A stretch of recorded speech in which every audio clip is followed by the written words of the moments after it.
Tom Fornelli, I hope you're doing well. Welcome into the game in Tuscaloosa. Thank you for having me. How are you? I'm doing very, very well. And I followed you for a long time, man, but you have fun, and it's a salute to you, man. You have a blast on Twitter, which is great. I also get yelled at a lot on Twitter, so I think that having fun with it is probably the best way to go about getting called a moron roughly 500 times a day. All right, so let me embrace this, okay?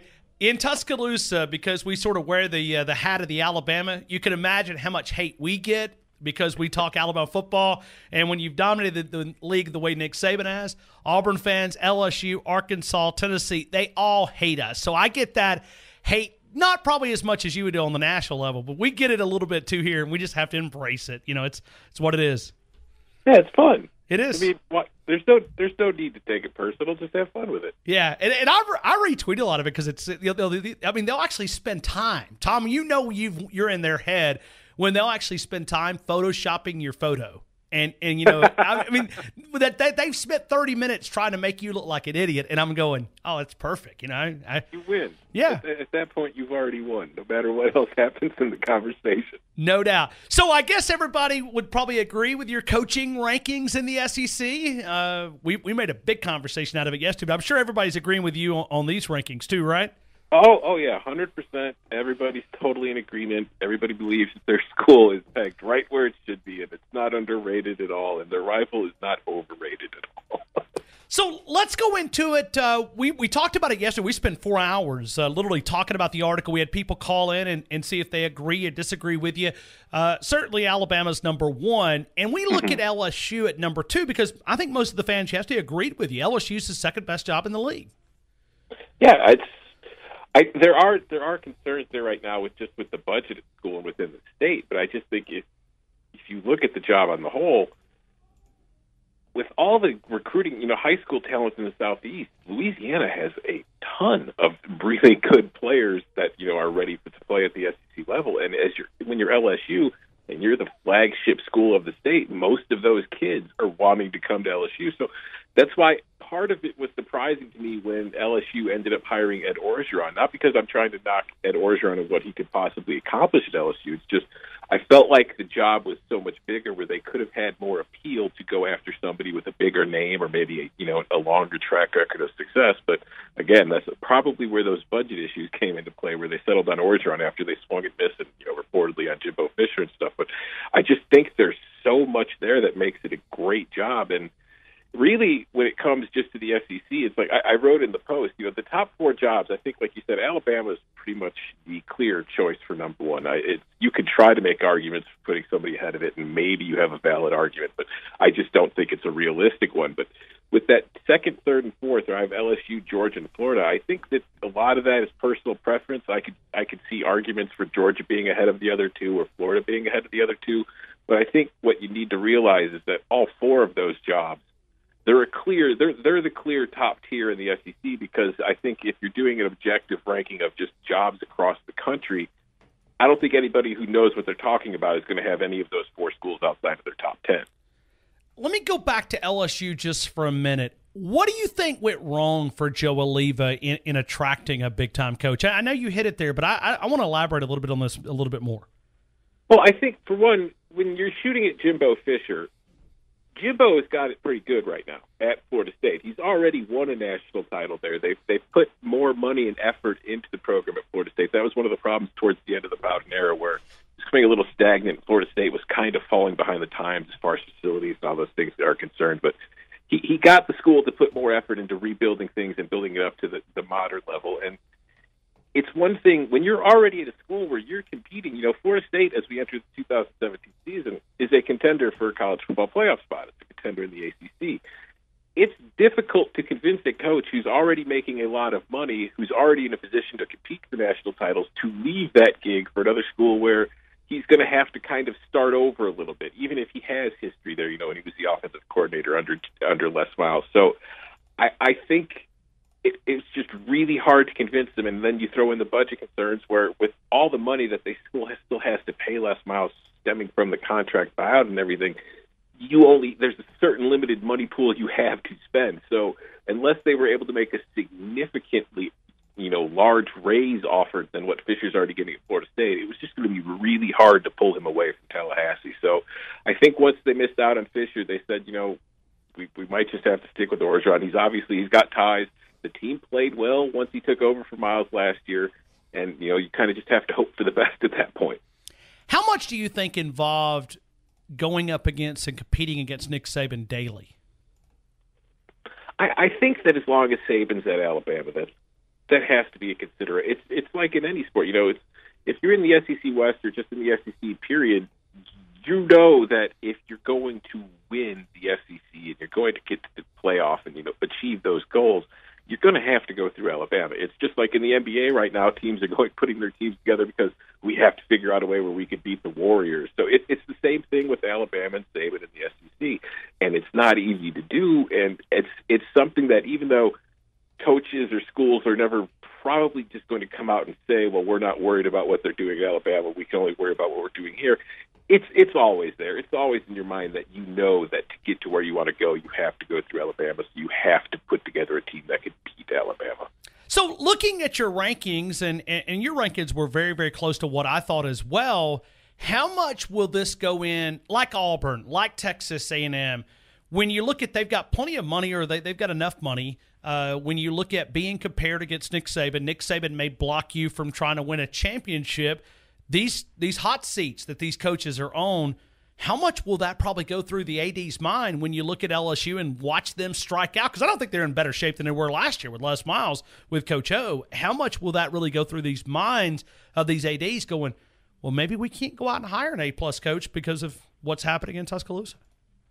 No, yeah, I think that plays a role too, because I didn't mention it with Fisher, but like with Fisher or with even Tom Herman, who ended up taking the job at Texas, that factors in because you see the expectations, and we just see it now. It's not even just the SEC; it's all over. How quickly that there is coaching turnover in schools. It's like it used to be a coach got hired and you didn't really start to evaluate him until his third season. And it's like that's when the hot seat talk would begin. Now it's like if you're halfway through your second year and you're not really competing for the conference title yet, it's like people are already like, well, we need to find somebody else. And when you're going up against Alabama every year and you have that giant shadow or, just the behemoth dominating the conference, I think for a lot of coaches, you'd be silly not to think about that. It's like, hey, I could go to this school and I could win, like look at what Les Miles accomplished at LSU. I could go there, I could win 10-9 games a year, and that would be great in a lot of places. But at the SEC, at places like LSU or Texas A&M, they're going to want more because unless you're beating Alabama, those 10-win seasons don't mean a whole lot to anybody. Let me go to Texas A&M for just a couple of minutes, and I know you've got that job at number 7, but how good of a job can it be? Can this team be a top 3 job in the SEC? And you look at all the resources they've got. I mean, can they move their way up? They can. It's going to take some time, and they're going to need to find. I don't know who it is, but they need to find the right coach because when you look at that job, it's like yes, it's one of a lot of schools that are within the state of Texas, and it's kind of in Texas's shadow as far as the power of Texas college football goes. But what Texas A&M has that Texas doesn't right now is it has the SEC, which gives it a certain cachet because you look at the Big 12 right now, and the future there is so cloudy, we really don't know what's going to become of the Big 12. So that gives A&M an advantage even with all the other schools in Texas. And the resources are there, obviously. We've seen how important it is. We've seen how much money that's been put into the program since Kevin Sumlin took over, and we see the reason Kevin Sumlin is on the hot seat is because for everything that's been invested into the program, they're not getting the kind of returns that they want. So it's a job that I think has a much higher ceiling than it is displayed. But for some reason, and I mentioned this in my post, no matter who's been there in recent years, whether it was in the Big 12, the SWC, the Big 8, and now the SEC, it seems like there's always, no matter what's there for Texas A&M, something always seems to go wrong, and they never really are. They're never quite as good as you think they could be, and I don't know what that is. Let me ask you about the Auburn job here for just a couple of minutes. In this state, we they compared a lot to Alabama. When you look at the 5th best job, where does Auburn go from here? Because you think about Gus, and they seem to be very happy with 8 wins. I think they've just realized their role in life. It's such an interesting job.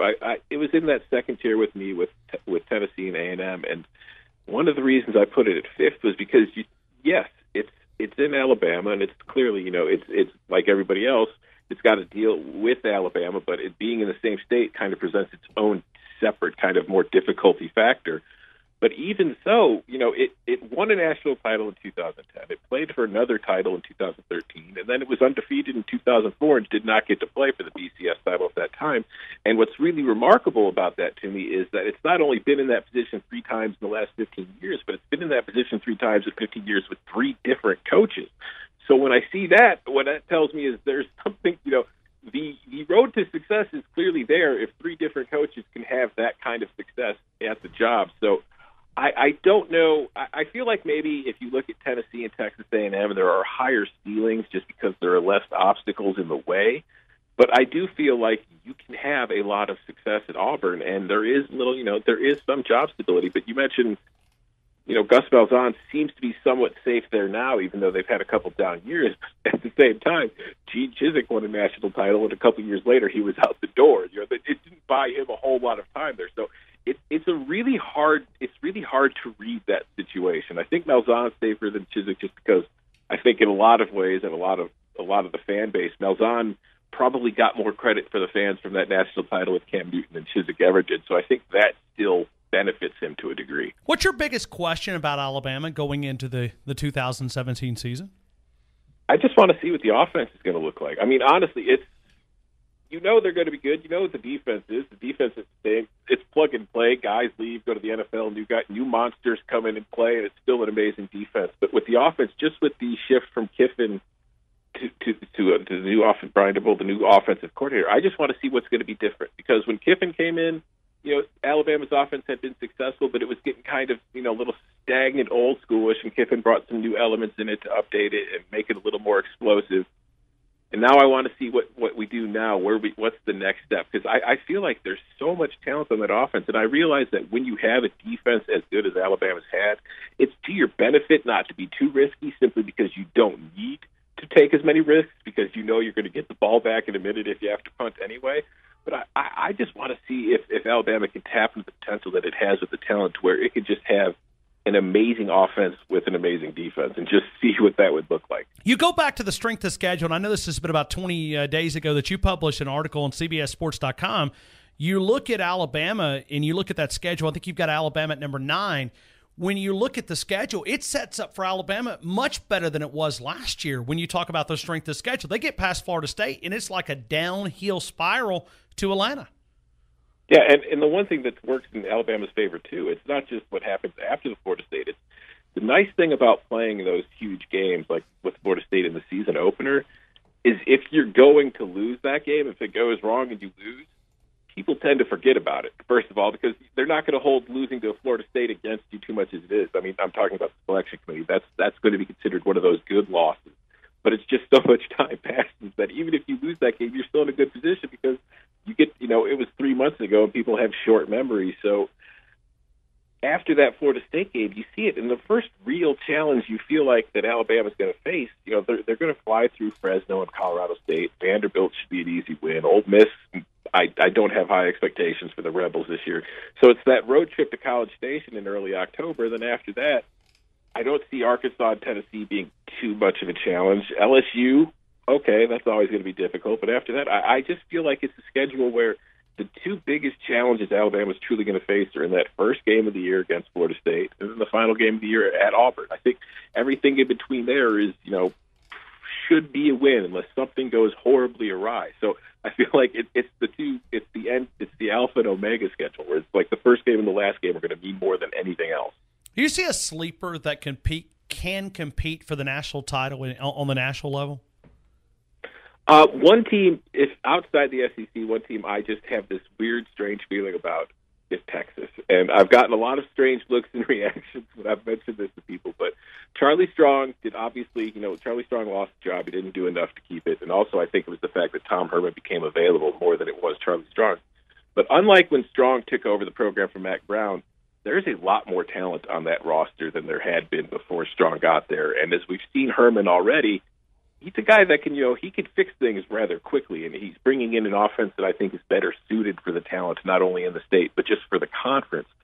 So I would not be surprised at all in a Big 12 where it's really Oklahoma and a lot of question marks after that to see Texas take a quick leap forward and compete for a Big 12 title. And as is always the case, if you can win, if you're a Power 5 team and you can win your conference, you're in the college football playoff discussion. And you think about it, it might save that conference when you talk about the Big 12. It would be the absolute best thing that can happen to the Big 12 is for Texas to be good again.